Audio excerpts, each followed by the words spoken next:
यीशु मसीह के मधुर और मीठे नाम में आज दिनांक 8 फरवरी दिन मंगलवार को हम आप सबका स्वागत करते हैं। आज के दिन के लिए जो वचन है वो लिया गया है भजन संहिता की पुस्तक उसका 104 अध्याय उसका 34 पद।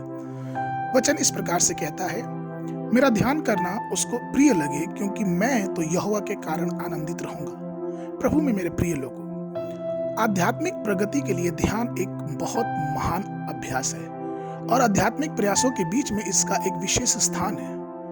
उनके अनुभव से हम देखते हैं कि दाऊद परमेश्वर के बारे में ध्यान और उसके ध्यान से निकली हुई मिठास के बारे में अपने वचन में बताता है। परमेश्वर के लोगों को उसके कार्यों पे, परमेश्वर के वचनों पे या परमेश्वर की कही गई नियमों और विधियों पे ध्यान करना बहुत ही आवश्यक है। यह हमारे और आपके विचारों को, हमारे और आपके जीवन को समृद्धि और सक्रिय करने में मदद करती है। आपको यह भी नहीं भूलना चाहिए कि किसी व्यक्ति की सफलता या असफलता उसके विचार या फिर यूं कहें कि उसके दिमाग से शुरू होती है। जब कोई प्रभु का ध्यान करने में विफल रहता है तो शैतान उस व्यक्ति का फायदा उठाता है और कई बुरे और वासनापूर्ण विचार रखता है या कई बार पापपूर्ण कल्पनाओं में लेके आता है और उनकी वासनाओं में उस पुरुष या फिर उस स्त्री को प्रलोभित कर देता है। हम बाइबल में पाते हैं कि प्रभु के जितने भी संत हैं, हम पवित्र शास्त्र में देखते हैं कि अधिकांश उन सब में से बहुत से परमेश्वर के दास परमेश्वर के वचन पे दिन रात ध्यान करते रहते थे और इसीलिए वो परमेश्वर की वाणियों को सुनने में सफल रहे। और जब दाऊद के विषय में हम पढ़ते हैं तो वचन भजन संहिता 119 और 148 में इस प्रकार से कहता है, मेरी आंखें रात के एक एक पहर से पहले खुल गई और मैं तेरे वचन पर ध्यान करूं। ध्यान और प्रार्थना हमारी आत्मिक और आध्यात्मिक शक्तियों को दुगुना करती है। इससे पहले कि इस्राएली कनान देश के अधिकारी हो पाते, यहोवा ने यहोशू को व्यवस्था की पुस्तक पर मनन करने का निर्देश दिया।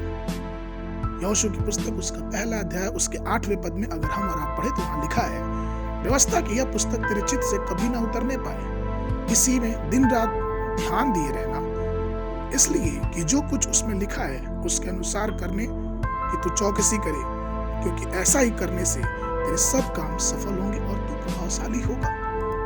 जरा इस पद पे विचार करिए कि कनान देश में यहोशू के सामने बहुत से युद्ध के मैदान पड़े थे।